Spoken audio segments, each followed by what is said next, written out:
بسم اللہ الرحمن الرحیم الحمد للہ رب العالمین والعاقبۃ للمتقین والصلاة والسلام علی اشرف الانبیاء والمرسلین وعلی آلہ واصحابہ اجمعین اما بعد۔ پچھلے لیکچر میں ہم نے اصول تفسیر کی کتاب جو ہے وہ الحمدللہ کمپلیٹ کر لی تھی، لیکن ابھی اس کا ایک کوئز جو ہے وہ باقی ہے، وہ انشاءاللہ میں آج کل تک جو ہے کوئز دے دوں گا، اور آپ لوگوں کی اسائنمنٹ جو ہے وہ بھی اسی کتاب سے ہی آئے گی۔ تو آج ہم انشاءاللہ ایک نئی کتاب اصول حدیث پر لکھی گئی جس کا نام اطیب المنح ہے۔ چونکہ اصول حدیث پر بے شمار کتابیں لکھی گئی ہیں، لیکن ہم نے کوشش کی ہے کہ ان میں سے آسان، مختصر اور پھر سوال و جواب کی شکل میں جو ہے کتاب اس کو ہم منتخب کریں، تاکہ آپ لوگوں کے لیے اس کو سمجھنا اور اس کو پڑھنا جو ہے وہ آسان ہو۔ کتاب تو اصل عربی میں ہے، لیکن اس کا ترجمہ کر دیا گیا ہے، اور یہ اس وقت دینی مدارس کے سلیبس کے اندر بھی شامل ہے۔ تو اصول حدیث اس سے مراد وہ اصول اور قواعد اور ضوابط ہیں جن کے ذریعے کسی حدیث کی سند کو پرکھ کر اس کے حسن،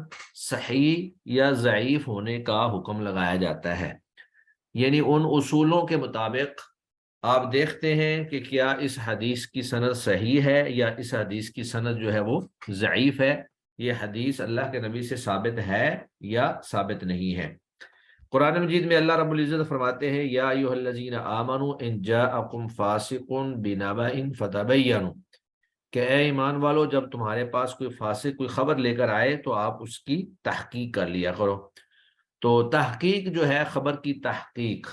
یہ انتہائی اہم اور ضروری ہے، اور خاص طور پر جب دینی معاملات ہوں تو اس میں خبر کی تحقیق کی ضرورت اور زیادہ بڑھ جاتی ہے۔ تو اس لیے محدثین نے احادیث کو پرکھنے کے لیے متعدد اصول اور ضوابط اور قاعدے جو ہیں وہ مدون کیے اپنے زمانے میں، جو اس وقت سے لے کر آج تک جو ہے ہمارے لیے مشعل راہ ہیں۔ اب اس کتاب کے شروع میں مختلف لوگوں کی تقاریض اور مختلف لوگوں کی طرف سے مختلف مقدمے اور اس طرح کی چیزیں لکھی گئی ہیں، لیکن ہم نے ان کو چھوڑ دیا ہے کیونکہ وہ ہماری ضرورت نہیں ہے۔ اصل کتاب جو ہے، اصل کتاب، اس کے مقدمے سے ہم اس کا آغاز کر رہے ہیں۔ یہ کتاب اگرچہ سوال و جواب کے بغیر بھی موجود ہے بازار میں، لیکن سوال و جواب کی شکل میں پھر آپ کے لیے یہ آسان ہو جائے گی۔ تو اصول حدیث پر مختلف کتابیں لکھی گئیں، جن میں سے سب سے پہلی کتاب جو ہے وہ قاضی ابو محمد حسن بن عبد الرحمن بن خلاد رام ہرمزی کی کتاب ہے۔ اس کا نام ہے المحدث الفاصل بین الراوی والواعی۔ یہ ہم انشاءاللہ ابھی اس کا نام نیچے پڑھتے ہیں۔ یہ وہ سب سے پہلی کتاب ہے جو باقاعدہ طور پر اصول حدیث پر ایک کتاب تھی، ورنہ اس سے پہلے جو ہے مختلف کتابوں کے اندر اصول حدیث کے کچھ ضوابط یا کچھ اشارات جو ہیں وہ پائے جاتے تھے، لیکن مکمل ایک موضوع پر ایک پوری کتاب ہو، اس طرح شاید یہ پہلی کتاب ہے۔ تو آج ہم انشاءاللہ اس کا مقدمہ پڑھتے ہیں۔ چونکہ اصول حدیث یہ بھی اصول ہیں، جس طرح گرامر کے اصول ہوتے ہیں، تو ان کو بھی اچھی طرح سے یاد کرنے کی ضرورت ہے، اور انشاءاللہ میں یہ آپ سے سنا بھی کروں گا۔ اصول تفسیر میں چونکہ بس قصہ نما باتیں چل رہی تھیں، اس میں کچھ چیزیں ایسی نہیں تھیں کہ جن کو یاد کرنا مشکل ہو، لیکن اصول حدیث کے اندر چونکہ سارے رولز ہیں، ہر نیا اصول جو ہے وہ پہلے سے مختلف ہوتا ہے۔ تو جس طرح گرامر میں آپ پڑھتے ہیں، نحو کے اندر، صرف کے اندر، اس میں رولز جو ہیں وہ ذرا تھوڑے سے مشکل ہوتے ہیں، تو یہ بھی سارے رولز ہی ہیں، تو ان کو بھی آپ نے اچھی طرح سے تیاری کر کے آنا کرنا ہے۔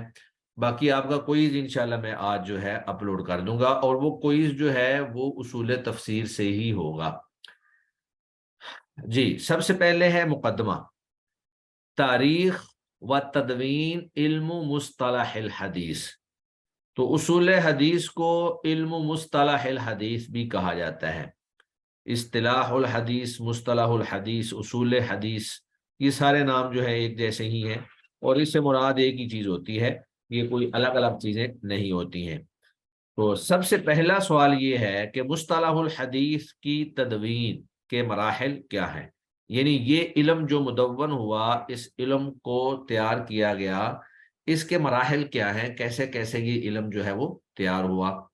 جواب، علوم اسلامیہ کی تدوین کے ساتھ ساتھ علم و مصطلح الحدیث کی بھی تدوین کی گئی۔ تو جس طرح دیگر اسلامی علوم کی تدوین ہوئی ہے، ایک ایسا موقع بھی آیا، یعنی تیسری صدی ہجری یا چوتھی صدی ہجری جو ہے، اس میں سارے علوم کو مدون کیا گیا اور ان کی تدوین کی گئی، ان کو جمع کیا گیا۔ تو دیگر علوم کے ساتھ ساتھ علم و مصطلح الحدیث جو ہے، اس کو بھی اسی وقت ہی مدون کر دیا گیا تھا۔ لیکن یہ تدوین متفرق اقسام پر مشتمل علم کی کتب میں تھی، یعنی شروع میں یہ تدوین جو ہے متفرق اقسام پر مشتمل علم کی کتب، یعنی ایسی کتب جن میں علم کی مختلف اقسام، متفرق اقسام کو بیان کیا گیا تھا،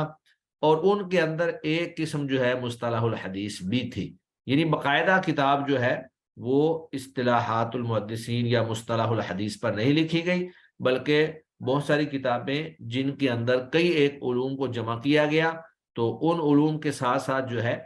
علم و مصطلح الحدیث کو بھی اس میں جمع کر دیا گیا، جیسے الرسالہ اور الام، یہ دو کتابیں ہیں جو امام شافعی کی ہیں۔ تو سب سے پہلے علم مصطلح الحدیث پر امام شافعی نے اپنی کتاب الرسالہ کے اندر اور اپنی کتاب الام کے اندر جو ہے مصطلح الحدیث پر کچھ اشارات دیے اور کچھ قواعد جو ہے وہ بیان کیے۔ لیکن یہ کتابیں صرف علم مصطلح الحدیث پر نہیں ہیں، ان کتابوں کے اندر علم مصطلح الحدیث کے ساتھ ساتھ دیگر علوم بھی موجود ہیں۔ تو چونکہ کسی بھی علم کی جو ابتدا ہوتی ہے، آغاز میں اس کے قواعد، اصول وضع خود کرنے ہوتے ہیں، کسی نے پہلے سے بیان نہیں کیے ہوتے، یہ ایک تخلیقی عمل ہوتا ہے۔ تو واضح بات ہے کہ پہلی ہی دفعہ ایک علم جو ہے وہ اپنی کامل و اکمل شکل میں سامنے نہیں آ سکتا، پہلے کچھ اشارات ہوتے ہیں، اس کے بعد پھر کچھ اہل علم جو ہیں ان کے اندر اضافہ کر دیتے ہیں، پھر بعد میں آنے والے جو ہیں ان کو اور زیادہ اچھی انداز میں مرتب کر دیتے ہیں۔ تو اس انداز میں علم کی تدوین کا جو ہے آغاز ہوتا ہے اور اس کے مختلف مراحل طے پائے جاتے ہیں۔ اور اسی طرح اور مقدمہ صحیح مسلم اور جامع ترمذی کے آخر میں، یعنی صحیح مسلم کا جو مقدمہ ہے اس میں بھی امام مسلم نے اصول مصطلح الحدیث کے چند اصول جو ہیں وہ بیان کیے ہیں، اور اسی طرح جامع ترمذی کے آخر میں امام ترمذی نے بھی اصطلاحات المحدثین یا مصطلح الحدیث کے چند اصول جو ہیں وہ بیان کیے ہیں۔ تو یہ چار کتابیں جو ہیں یہ ابتدا تھیں، لیکن ان میں متفرق، بکھرے ہوئے اور منتشر اصول یا اشارات موجود تھے جو مصطلح الحدیث پر دلالت کرتے تھے، اور یہ کتابیں اصل میں مصطلح الحدیث پر مبنی رہی تھیں، بلکہ ان کتابوں کے اندر کئی ایک علوم کو جمع کر دیا گیا تھا، جن میں سے ایک مصطلح الحدیث بھی تھا۔ تو جب چوتھی صدی ہجری آئی تو اس میں علوم و فنون پروان چڑھے اور اصطلاحات قائم ہوئی، یعنی جب چوتھی صدی ہجری آئی تو دیگر علوم و فنون، سارے علوم جو ہے وہ ایستا ایستا پروان چڑھے اور ان کی اصطلاحات قائم ہوئی۔ تو سب سے پہلے فن مصطلح میں قاضی ابو محمد، یہ نام ذرا آپ ذہن میں رکھ لیں اور ان کی کتاب کو بھی اچھی طرح سے ذہن میں رکھ لیں کہ سب سے پہلی کتاب جو مصطلح الحدیث میں لکھی گئی وہ قاضی ابو محمد حسن بن عبد الرحمن بن خلاد رام ہرمزی، جن کی وفات 360 میں ہے، یعنی یہ چوتھی صدی ہجری میں ان کا کام ہے۔ تو انہوں نے ایک ابتدائی کتاب الگ تصنیف کی جس کا نام انہوں نے المحدث الفاصل بین الراوی والواعی رکھا۔ المحدث الفاصل، ترجمہ تو یہ ہے کہ محدث یعنی محدث جو ہوتا ہے حدیث کا کام کرنے والا، فن حدیث سے جس کا لگاؤ ہو، یا حدیث کی خدمت کرنے والا محدث جو فاصلہ کر دے، تفریق کر دے راوی کے درمیان اور واعی اس حدیث کو یاد کرنے والے کے درمیان، روایت کرنے والے کے درمیان اور اس کو یاد کرنے والے کے درمیان، یعنی ایک شخص وہ ہے جس نے صرف روایت کی ہے اور ایک وہ ہے جس نے اس کو محفوظ بھی رکھا ہے، یاد بھی رکھا ہے۔ تو یہ اصول حدیث میں یا مصطلح الحدیث میں سب سے پہلی کتاب ہے جو باقاعدہ طور پر اس فن میں لکھی گئی۔ قاضی ابو محمد حسن بن عبد الرحمن رام ہرمزی، اور ان کی کتاب کا نام ہے المحدث الفاصل بین الراوی والواعی۔ پھر ان کے بعد علماء نے اس فن میں وسعت پیدا کی، چونکہ ایک بنیاد جب بن جائے تو اس کے بعد پھر اہل علم اس میں مزید محنتیں کرتے ہیں، تو پھر علماء نے اس میں مزید محنتیں کی۔ ان میں پھر سب سے پہلے جو کام کیا وہ ابو عبداللہ حاکم نیشا پوری، تو پہلی کتاب کے بعد پھر 5ویں صدی ہجری کے شروع میں ابو عبداللہ حاکم نیشا پوری آئے، اور انہوں نے اس فن میں جو کتاب تیار کی اس کا نام تھا معرفت علوم الحدیث، معرفت علوم الحدیث، یہ دوسری کتاب تیار کی۔ لیکن کہتے ہیں کہ نہ تو وہ اس کتاب کی تہذیب کر سکے اور نہ اس کو مکمل تیار کر سکے، یعنی انہوں نے کتاب تو لکھی لیکن وہ اس کتاب کی کوئی اچھی ترتیب نہ لگا سکے، اس کے اندر نکھار پیدا نہ کر سکے اور اس کو مکمل بھی نہ کر سکے، یعنی کچھ مباحث لکھی اور اس کے بعد آگے ساری مباحث بیان نہ کر سکے۔ پھر ان کے بعد ابو نعیم احمد بن عبداللہ اصبہانی آئے اور انہوں نے حاکم کی کتاب پر استخراجن کام کیا۔ استخراجن کا مطلب یہ ہے کہ اس میں جو جو چیزیں رہ گئی تھی ان کو پورا کیا۔ اب اس کا نام، جس کا نام المستخرج پڑ گیا، یعنی پھر ان کی جو کتاب بنی وہ المستخرج کے نام سے مشہور ہے۔ اور پیچھے آنے والوں کے لیے کئی چیزیں چھوڑ دی انہوں نے، اس میں کئی ایک چیزیں جو ہیں وہ نئی بھی ڈال لی لیکن بہت ساری چیزیں پیچھے والوں کے لیے چھوڑ دی۔ اب چھوڑنا تو نہیں کہہ سکتے، لیکن یہ ہے کہ وہ ان کے ذہن میں نہیں آئی یا وہ بیان نہیں کر سکے، کیونکہ سارا نیا کام تھا، اور جو نیا کام ہوتا ہے اس کے اندر کئی چیزیں انسان کے ذہن میں نہیں آتی ہیں۔ پھر ان کے بعد، یعنی ان کے بعد پھر الخطیب ابو بکر بغدادی یہ آئے، خطیب ابو بکر بغدادی آئے، انہوں نے روایت کے قوانین میں الکفایہ فی اصول علم روایہ، اب یہاں پہ پورا نام نہیں لکھا ہوا، الکفایہ فی اصول علم روایہ، یہ کتاب انہوں نے تصنیف فرمائی۔ اور اس کے آداب میں الجامع لآداب الشیخ والسامع، یعنی اصول حدیث کے آداب میں حدیث کو روایت کرنے اور حدیث کو سننے کے آداب میں جو چیز تھی اس کو بیان کیا وہ، اور اس کی الگ سے کتاب بیان کی لکھی، الجامع لآداب الشیخ والسامع۔ جامع یعنی ایسی کتاب جو جمع کرنے والی ہے شیخ یعنی استاد اور سامع راوی سننے والے کے آداب کو، کہ شیخ جو روایت بیان کر رہا ہے اس کے کیا آداب ہیں، کن آداب کو وہ سامنے رکھے گا، اور سننے والا جو ہے وہ کن آداب کو سامنے رکھے گا۔ اور اس کے علاوہ حدیث کے اکثر فنون میں کئی ایک کتب جو ہے الگ الگ تصنیف کی انہوں نے، یہ مطلب اور بھی کئی ایک کتابیں جو ہیں وہ لکھی۔ اور حافظ ابو بکر بن نقطہ نے کہا ہے کہ خطیب کے بعد جو بھی آیا وہ ان کی کتب کا محتاج ہے، یعنی انہوں نے ایسے اصول، ایسے ضوابط اور ایسی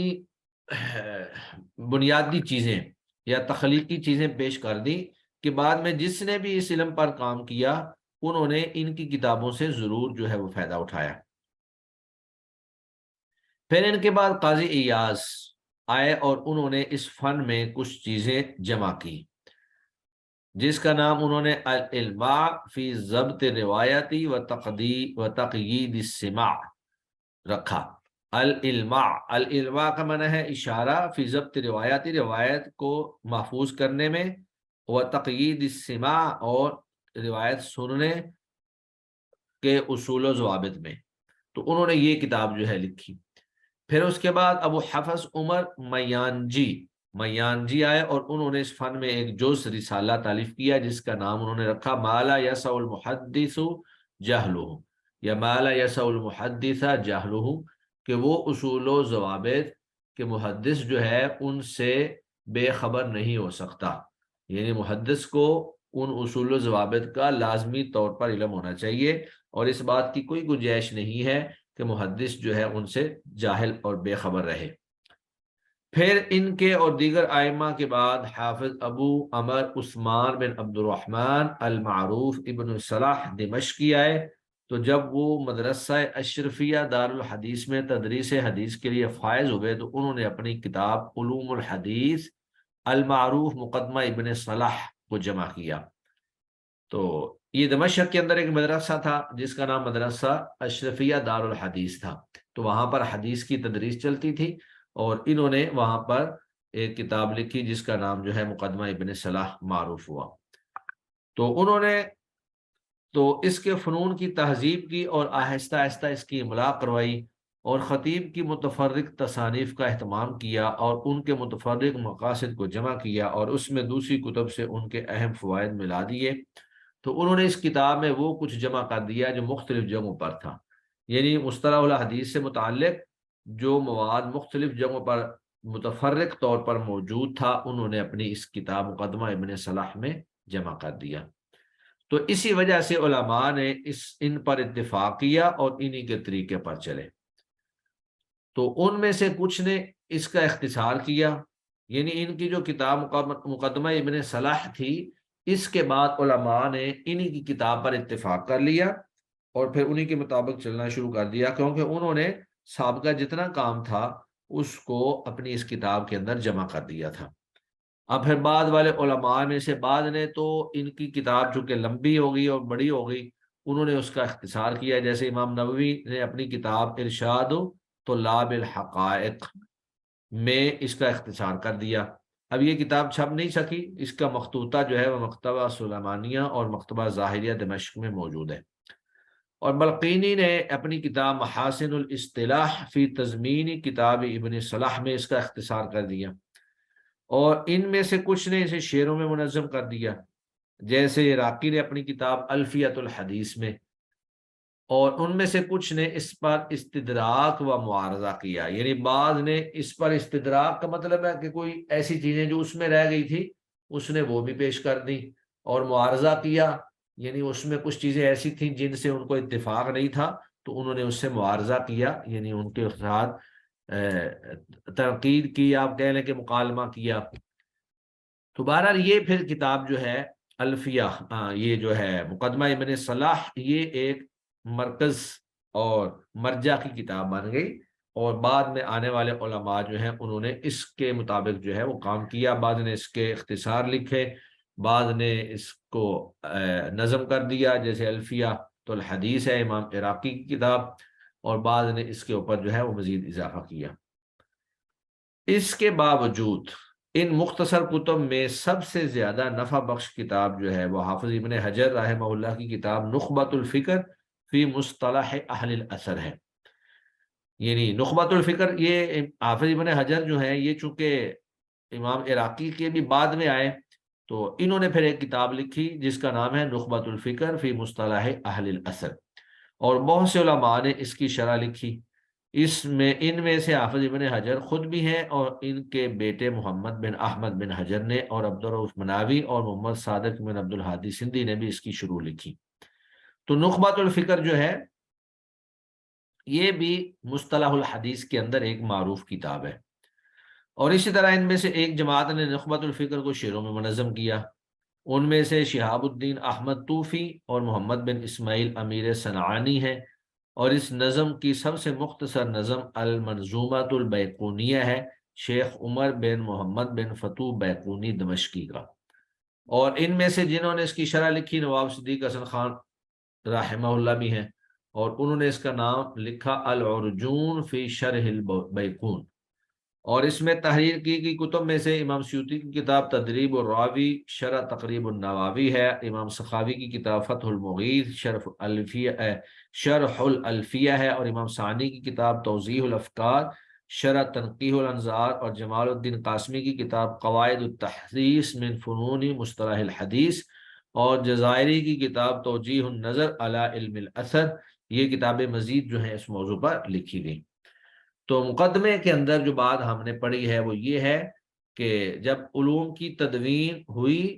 اور علوم پروان چڑھے تو اس کے ساتھ ساتھ ہی علم و مصطلح الحدیث بھی پروان چڑھا۔ پہلے اس علم کی جو ابتدائی چیزیں ہیں، مبادیات ہیں، وہ مختلف کتابوں کے اندر بکھری ہوئی تھیں، جس طرح کہ امام شافعی کی کتاب الرسالہ اور الام ہے، اور اسی طرح صحیح مسلم کا مقدمہ اور جامع ترمذی کے آخر میں، اور اس کے بعد پھر پوری ایک ہی علم پر جو کتاب لکھی گئی سب سے پہلی، وہ امام ابو محمد قاضی ابو محمد رام ہرمزی کی کتاب المحدث الفاصل بین الراوی والواعی، اور پھر اس کے بعد کئی ایک کتابیں لکھی گئیں، حتیٰ کہ ایک بڑی کتاب جو سامنے آئی وہ مقدمہ ابن الصلاح تھی، اور پھر ایک عرصے تک لوگ جو ہیں مقدمہ ابن الصلاح کی خدمت پہ ہی لگے رہے، بعض اس کا اختصار کرتے رہے، بعض جو ہے اس کے اندر اور چیزیں جو ہیں وہ ایڈ کرتے رہے، حتیٰ کہ پھر ایک وقت آیا کہ حافظ ابن حجر رحمہ اللہ جو ہیں انہوں نے پھر کتاب لکھی، اور حافظ ابن حجر رحمہ اللہ کی کتاب جو ہے وہ سب سے زیادہ مفید اور شاندار کتاب ہے، اور حافظ ابن حجر رحمہ اللہ کی کتاب کے اوپر بھی کئی ایک لوگوں نے کام کیا، اور اس کے بعد پھر کئی ایک کتابیں جو ہیں وہ اس موضوع پر لکھی جاتی رہی۔ تو اس پورے مقدمے میں آپ نے ایک تو یہ بات یاد رکھنی ہے کہ ابتدا میں جن کتابوں کے اندر یہ علم بکھرا ہوا موجود تھا وہ کتابیں آپ کے ذہن میں ہوں، سب سے پہلی کتاب جو لکھی گئی وہ آپ کے ذہن میں ہو، اور پھر اس موضوع پر لکھی گئی کوئی 4-5 کتابوں کے نام جو ہیں وہ آپ کو یاد ہونے چاہیے۔ اس کے بعد ہماری یہ کتاب جو ہم پڑھ رہے ہیں یہ بھی علم مصطلح الحدیث پر کتاب ہے، اور اس کا نام ہے اطیب المنح، اطیب المنح۔ تو اب اس کتاب کے حوالے سے ایک دو سوال انہوں نے بنائے ہیں جی، اطیب المنح کے مصنف کا کیا نام ہے؟ اطیب المنح کے 2 مصنف ہیں، الشیخ عبد الکریم المراد اور الشیخ عبد المحسن العباد۔ تو یہ کتاب جو ہے یہ عصر حاضر میں ہی لکھی گئی ہے، زیادہ پرانی نہیں ہے۔ تو یہ کتاب اب انہوں نے اپنے پاس سے نہیں لکھی، واضح بات ہے کہ انہوں نے مصدر کی کتابوں سے استفادہ کر کے جو کتابیں اوپر گزری ہیں، جو مصادر کی کتابیں ہیں، ان سے ہی لے کر اصول ضوابط جو ہے اختصار کے ساتھ اپنی اس کتاب کے اندر انہوں نے قلم بند کیے ہیں اور اچھی ترتیب لگا کر اس کو پیش کیا ہے۔ تو اطیب المنح میں وہ کہتے ہیں اطیب المنح فی علم المصطلح کا کیا معنی ہے؟ تو اطیب المنح فی علم المصطلح کا معنی ہے حدیث کی اصطلاح کا عمدہ تحفہ۔ اطیب کہتے ہیں عمدہ، المنح تحفے کو، فی علم المصطلح حدیث کی اصطلاح میں، یعنی حدیث کی اصطلاحات میں یا علم المصطلح کے میدان میں عمدہ تحفہ۔ اب یہ ہے کہ مصطلح الحدیث کی تعریف کیا ہے، مصطلح الحدیث کا کیا مفہوم ہے، موضوع اور فائدہ۔ مصطلح الحدیث کی تعریف کیا ہے؟ مصطلح الحدیث ان اصول اور قواعد کا علم ہے، یعنی مصطلح الحدیث ان اصول اور قواعد کا علم ہے جن سے قبول یعنی مقبول و رد یعنی مردود ہونے کے اعتبار سے سند اور متن کے حالات معلوم کیے جائیں، یعنی وہ اصول و ضوابط یا وہ قواعد جن سے کسی بھی حدیث کو قبول کرنے یا اس حدیث کو رد کرنے کے اعتبار سے سند اور متن کے حالات معلوم کیے جائیں، یعنی سند کے حالات معلوم کیے جائیں کہ یہ سند کیسی ہے، اور اس کے متن کے حالات معلوم کیے جائیں کہ یہ متن کیسا ہے۔ تو جن اصول و ضوابط کے ساتھ حدیث کے متن اور اس کی سند کے حالات معلوم کیے جاتے ہیں کہ ہم نے اس کو قبول کرنا ہے یا اس کو رد کرنا ہے، ان اصول و ضوابط کے علم کو علم و مصطلح الحدیث کہا جاتا ہے۔ اگلا سوال یہ ہے کہ مصطلح الحدیث کا موضوع کیا ہے؟ مصطلح الحدیث کا موضوع قبول اور رد، قبول و رد یعنی مقبول و مردود ہونے کی حیثیت سے سند اور متن ہوتے ہیں، یعنی مصطلح الحدیث کا موضوع حدیث کی سند اور حدیث کا متن ہوتا ہے قبول و رد کے اعتبار سے، یعنی حدیث کی سند کو آپ نے اس اعتبار سے دیکھنا ہے کہ ہم نے اس کو قبول کرنا ہے یا ہم نے اس کو رد کرنا ہے، اور اس کے متن کو اس اعتبار سے اس حیثیت سے دیکھنا ہے کہ اس کو قبول کرنا ہے یا اس کو رد کرنا ہے۔ نمبر 3، مصطلح الحدیث کا فائدہ اور غرض و غائد کیا ہے؟ مصطلح الحدیث کا فائدہ اور غرض و غائد یہ ہے کہ احادیث میں سے صحیح احادیث کو ضعیف احادیث سے الگ کرنا، کیونکہ یہ اللہ کے نبی صلی اللہ علیہ وآلہ وسلم کی حدیث کا معاملہ ہے، تو اس کو انتہائی اہتمام کے ساتھ محنت کے ساتھ چیک کرنا، نکھارنا کہ کون سی احادیث صحیح ہیں اور کون سی احادیث ضعیف ہیں۔ جو ضعیف ہوتی ہے وہ در حقیقت اللہ کے نبی سے ثابت نہیں ہوتی، اور اگر ثابت ہو بھی لیکن ہمیں اس پر یقین نہیں ہوتا کہ یہ ثابت ہے، چونکہ وہ کسی معتبر اور مستند ذریعے سے ہم تک نہیں پہنچتی ہیں۔ تو صحیح احادیث کو ضعیف احادیث سے الگ کرنا، یہ اس کا فائدہ اور اس کا مقصد ہے۔ اس کے بعد پھر حدیث اور خبر، یعنی حدیث کا معنی کیا ہے، حدیث کی لغوی اور اصطلاحی تعریف کریں۔ حدیث کی لغوی تعریف ہے الجدید، نئی بات۔ حدیث کی جمع احادیث آتی ہے جو کہ خلاف قیاس ہے، یعنی حدیث کی جمع جو ہے وہ احادیث، یہ بغیر اصول کے، بغیر ضابطے کے آئی ہے، یعنی کوئی گرامر کا ایسا اصول نہیں ہے کہ حدیث کی جمع جو ہے وہ احادیث کے وزن پر آئے۔ عام طور پر اس کی جمع جو ہے وہ احادث یا اس طرح کے اوزان آتے ہیں، تو یہ اصول سے ہٹ کر ہے، لیکن چونکہ سب نے یہی استعمال کی ہے لہذا یہی اس کی جمع جو ہے وہ معروف ہو گئی ہے۔ تو حدیث کی لغوی تعریف کیا ہوئی؟ لغوی معنی ہے جدید، نئی بات، تو جو بھی نئی بات ہوگی وہ حدیث کہلائے گی۔ اور اصطلاحی تعریف یہ ہے، یعنی علم مصطلح کے اندر اس کی تعریف یہ ہے کہ حدیث وہ قول یا فعل یا تقریر یا وصف خلقی یا خلقی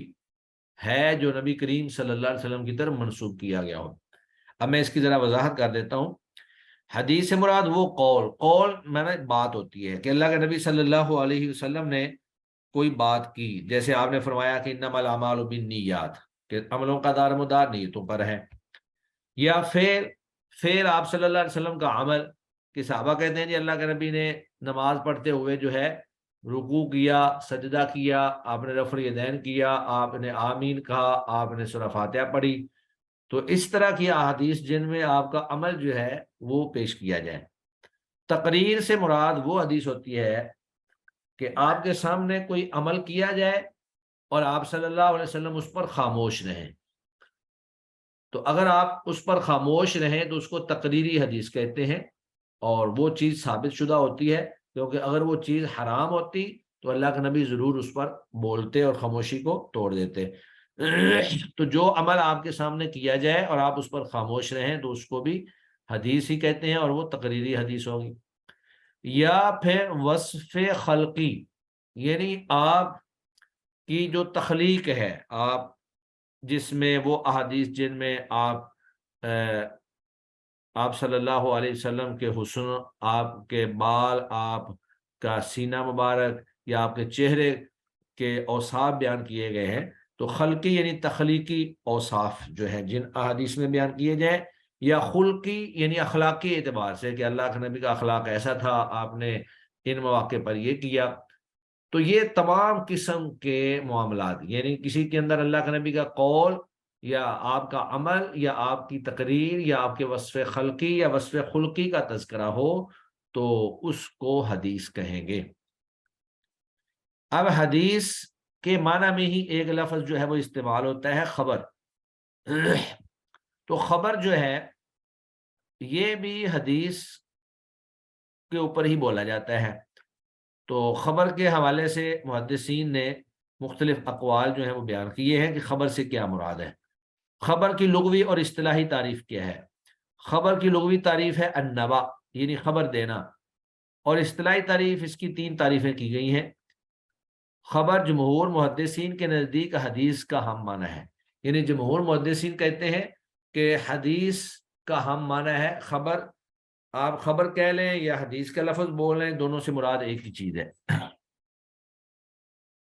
بعض محدثین کہتے ہیں کہ نہیں، خبر حدیث کے برعکس وہ حوادث تاریخی ہیں، یعنی تاریخی واقعات ہیں جو غیر نبی سے منقول ہوں، یعنی وہ صحابہ سے منقول ہوں یا تابعین سے منقول ہوں، اللہ کے نبی سے منقول نہ ہوں۔ اور تیسری اس میں تعریف یہ پائی جاتی ہے کہ لفظ خبر احادیث نبویہ اور حوادث تاریخی دونوں پر بولا جاتا ہے، یعنی خبر جو ہے یہ حدیث پر بھی اور حوادث تاریخی پر بھی بولا جائے گا، لیکن حدیث صرف احادیث نبویہ پر ہی بولی جائے گی۔ تو ان دونوں میں عموم خصوص مطلق کی نسبت ہے، یعنی ایک لفظ جو ہے وہ عام ہے جو دونوں پر استعمال ہو سکتا ہے، اور ایک لفظ جو ہے وہ خاص ہے، وہ صرف احادیث نبویہ پر ہی استعمال ہوتا ہے۔ اسی طرح ایک لفظ اور محدثین استعمال کرتے ہیں، وہ اثر ہے۔ اثر، تو اثر کی لغوی اور اصطلاحی تعریف کیا ہے؟ اثر کی لغوی تعریف ہے بقیت الشیء، کسی شیء کا باقی ماندہ حصہ۔ نشان، نشان کے معنی میں بھی ہوتا ہے کہ جب آپ نے کہیں پر کوئی چیز رکھی ہو اور وہاں سے اٹھا لیں چیز، تو باقی جو اس کے اثرات وہاں پہ باقی رہ جائیں۔ مثلا آٹا آپ نے کہیں پہ رکھا اور جب وہاں سے اٹھایا تو جو چیز وہاں پہ باقی بچ گئی، تھوڑا بہت آٹا اور اس کے نشانات، اس کو کہیں گے اثر۔ اصطلاح میں اثر ان اقوال و افعال کو کہتے ہیں جو صحابہ کرام اور تابعین اعظام سے منقول ہوں، یعنی جو اقوال صحابہ سے منقول ہوں یا تابعین سے منقول ہوں ان کو کہتے ہیں کہ یہ اثر ہے، اس کو حدیث نہیں کہتے۔ بعض کے نزدیک اثر حدیث کے ہم معنی ہے، یعنی حدیث کے ہم معنی بھی یہ استعمال ہوتا ہے۔ تو یہ وہ چند ایک اصطلاحات ہیں جو علم مصطلح الحدیث کے حوالے سے آج ہم نے پڑھی ہیں۔ سب سے پہلے اطیب المنح کے مصنف کا نام، پھر اس کا معنی، پھر مصطلح الحدیث کی تعریف کہ وہ اصول و ضوابط جن سے حدیث کے سند اور متن کو اس اعتبار سے پرکھنا کہ اس کو قبول کرنا ہے یا اس کو رد کر دینا ہے، اور اس کا موضوع، اور پھر اس کا فائدہ اور غرض و غائب، اور آگے جا کر حدیث کا لغوی اور اصطلاحی معنی، خبر کا لغوی اور اصطلاحی معنی، اور اثر کا لغوی اور اصطلاحی معنی، اور اس کے بعد پھر آگے انشاءاللہ احادیث کی مختلف اقسام جو ہیں وہ ہم پڑھیں گے۔ یہ ایک قسم جو ہے ہم پڑھ لیتے ہیں، آسان ہی ہے۔ بعض دفعہ آپ لوگوں نے سنا ہوگا، کہتے ہیں علماء بیان کرتے ہیں جی حدیث قدسی ہے، یہ حدیث قدسی ہے۔ تو حدیث قدسی کس کو کہتے ہیں؟ حدیث قدسی وہ ہوتی ہے جسے نبی کریم صلی اللہ علیہ وسلم اللہ عز و جل کی طرف نسبت کرتے ہوئے بیان فرماتے ہیں، یعنی اللہ کے نبی کہتے ہیں کہ اللہ تعالیٰ نے یہ فرمایا، تو اس طرح کی حدیث جو ہے اس کو حدیث قدسی کہا جاتا ہے۔ اب قرآن مجید بھی اللہ کی طرف سے نازل کردہ ہے، تو پھر حدیث قدسی بھی قرآن ہونا چاہیے، لیکن ہم اس کو قرآن نہیں کہتے ہیں۔ تو حدیث قدسی اور قرآن میں کیا فرق ہے؟ تو یہاں اگلا سوال یہی ہے کہ حدیث قدسی اور قرآن مجید میں کیا فرق ہے؟ حدیث قدسی اور قرآن مجید میں فرق یہ ہے کہ قرآن کے الفاظ معجزہ ہیں، یعنی قرآن مجید کے جو الفاظ ہیں وہ بطور معجزہ اللہ تعالیٰ نے نازل فرمائے ہیں، لیکن حدیث کے الفاظ معجزہ نہیں ہیں۔ اور پھر اس کی تلاوت عبادت ہے۔ اگر آپ قرآن مجید کی تلاوت کرتے ہیں تو ہر حرف پر آپ کو 10 نیکیاں ملتی ہیں۔ تو قرآن مجید کی تلاوت عبادت ہے، اور اس کے ثبوت کے لیے تواتر شرط ہے، یعنی قرآن مجید کے ثبوت کے لیے تواتر شرط ہے۔ جبکہ حدیث قدسی جو ہے، حدیث قدسی کے الفاظ معجزہ نہیں، نہ ہی اس کی تلاوت عبادت ہے، اور نہ ہی اس کے ثبوت کے لیے تواتر شرط ہے۔ احادیث قدسیہ 100 سے زائد ہے، یعنی احادیث کا جو ذخیرہ ہے اس میں تقریباً 100 سے کچھ زائد احادیث قدسیہ ہیں۔ ان میں سے ایک یہ ہے جسے امام مسلم نے اپنی صحیح میں روایت کیا ہے، عن ابی ذر عن النبی صلی اللہ علیہ وسلم فیما یرویہ عن اللہ تعالی۔ تو سیدنا ابو ذر سے روایت ہے، وہ اللہ کے نبی سے روایت کرتے ہیں، فیما یرویہ، ان روایات میں سے جو اللہ کے نبی نے روایت کی، عن اللہ تعالی، اللہ تعالی سے، یعنی اللہ تعالیٰ سے روایت کرتے ہوئے اللہ کے نبی فرماتے ہیں، انہ قال، انہوں نے فرمایا، یا عبادی، اے میرے بندو، انی حرمت الظلم، بے شک میں نے ظلم کو حرام کر دیا ہے، علی نفسی، اپنے اوپر، وجعلتہ، اور میں نے اس کو بنایا ہے، بینکم، تمہارے درمیان بھی، محرما، حرام، یعنی تمہارے اوپر بھی اس کو حرام قرار دیا ہے، فلا تظالموا، لہذا تم ایک دوسرے پر ظلم نہ کرو۔ تو یہ حدیث جو ہے یہ حدیث قدسی ہے۔ اب سوال یہ ہے کہ حدیث قدسی کو روایت کرنے کے کتنے سیغے ہیں، یعنی کس انداز میں حدیث قدسی کو بیان کیا جاتا ہے؟ ان میں سے 2 سیغے معروف ہیں، 2 سیغے ہی ہیں۔ ان میں سے ایک سیغہ تو یہ ہے کہ قال رسول اللہ صلی اللہ علیہ وسلم فیما یرویہ عن ربہ، جس طرح کہ یہ اوپر آیا ہے، فیما یرویہ عن اللہ یا فیما یرویہ عن ربہ، یہ الفاظ آتے ہیں۔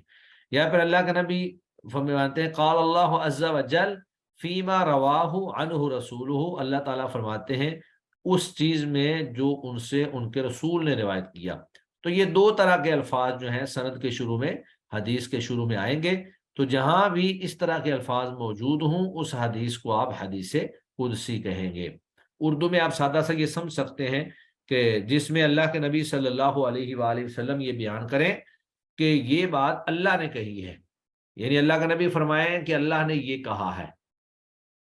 باقی احادیث ساری کی ساری اللہ کے نبی جو ہے وہ اللہ کے حکم یا اللہ رب العزت کی وحی کے مطابق ہی ہوتی ہیں، لیکن ان میں اس بات کا تذکرہ نہیں ہوتا کہ اللہ نے کہا۔ تو جہاں پر اللہ نے کہا کا لفظ آ جائے اس حدیث کو حدیث قدسی کہتے ہیں۔